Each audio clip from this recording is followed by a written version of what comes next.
29 दिसंबर का दिन था। पंजाब के अमृतसर में मास्टर साहब के घर एक लड़के का जन्म हुआ। नाम था जतिन, लेकिन जतिन के अंकल को यह नाम पसंद नहीं आया। उन्होंने फिर इसे बदलकर राजेश कर दिया।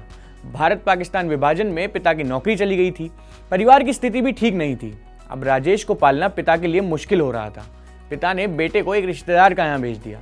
रिश्तेदार मुंबई में रहते थे। अब लड़का फिल्म में हीरो बनने के सपने देखने लगा।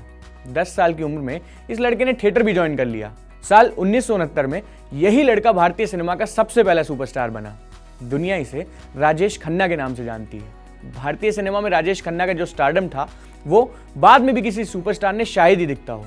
स्कूल कॉलेज के दिनों से ही राजेश खन्ना अभिनय में भाग लेते और जमकर ट्रॉफियां भी जीतते। 1965 में यूनाइटेड प्रोड्यूसर्स और फिल्म फेयर ने एक टैलेंट हंट शुरू किया। इसमें बी.आर. चोपड़ा, जी.पी. सिप्पी और शक्ति सावंत समेत कई बड़े डायरेक्टर शामिल थे। राजेश खन्ना इस हंट के विनर बने। कहा जाता है कि राजेश खन्ना के एक डायलॉग ने उन्हें यहाँ विजेता बना दिया। बहुत कम ही लोग ये जानते थे कि राजेश खन्ना ने कभी फिल्मों में रोने के लिए ग्लिसरीन का इस्तेमाल नहीं किया। राजेश खन्ना से जुड़ा एक किस्सा यहाँ भी आता है। फिल्म थी आ अब लौट चलें। साल 1999 ऋषि कपूर फिल्म के डायरेक्टर थे।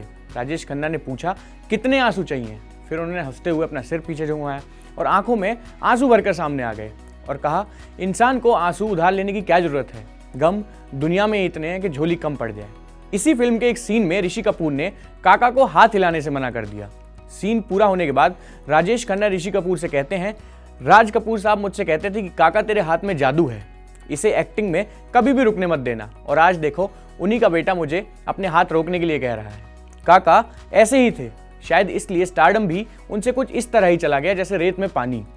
आराधना, दो रास्ते, खामोशी, सच्चा झूठा, गुड्डी, कटी पतंग, सफर, दाग अमर प्रेम, राज, औरत, बहारों के सपने, इत्तेफाक, डोली और आनंद जैसी फिल्मों के लिए राजेश खन्ना को अपार शोहरत मिली। लड़कियां उनकी दीवानी थीं, खून से चिट्ठियां तक लिखती थीं। कई लोग तो कहते थे कि उनके पास लड़कियों की इतनी चिट्ठियां आती थी कि उन्हें एक चिट्ठी पढ़ने वाला ही इसके लिए रखना पड़ा।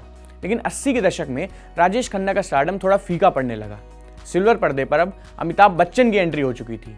एक बार ऋषिकेश मुखर्जी से बात करते हुए खुद काका ने अमिताभ की फोटो देखी और उस पर इशारा करते हुए कहा, मेरा दौर अब बीत चुका है, ये रहा कल का सुपरस्टार। इत्तेफाक देखिए, 29 दिसंबर को राजेश खन्ना की बेटी ट्विंकल खन्ना का भी जन्मदिन होता है। 18 जुलाई 2012 को काका इस दुनिया को छोड़कर चले गए। कहते हैं उनकी अंतिम यात्रा में 10 लाख से ज्यादा लोग शामिल थे। राजेश खन्ना के बारे में कई किस्से मशहूर हैं। उनके सेट पर लेट पहुंचना, सलीम खान ने जब एक बार संजीव कुमार की तारीफ कर दी थी तो काका भड़क उठे थे। एक किस्सा यह भी है कि महमूद ने उन्हें लेट आने पर थप्पड़ भी मारा था। अंजू महेंद्रू से प्यार और डिंपल से तकरार, ना जाने कितने, लेकिन काका की अपनी जिंदगी थी जिसे वे अपने ही तरीके से जीते थे। किसी एक्टर की फिल्म देखने भला कौन सी लड़कियां ब्यूटी पार्लर जाती थी? अपने पसंदीदा अभिनेता के लिए खून सी चिट्ठी कौन लिखता है? और तो और, क्या कोई लड़की फोटो से शादी कर सकती है क्या?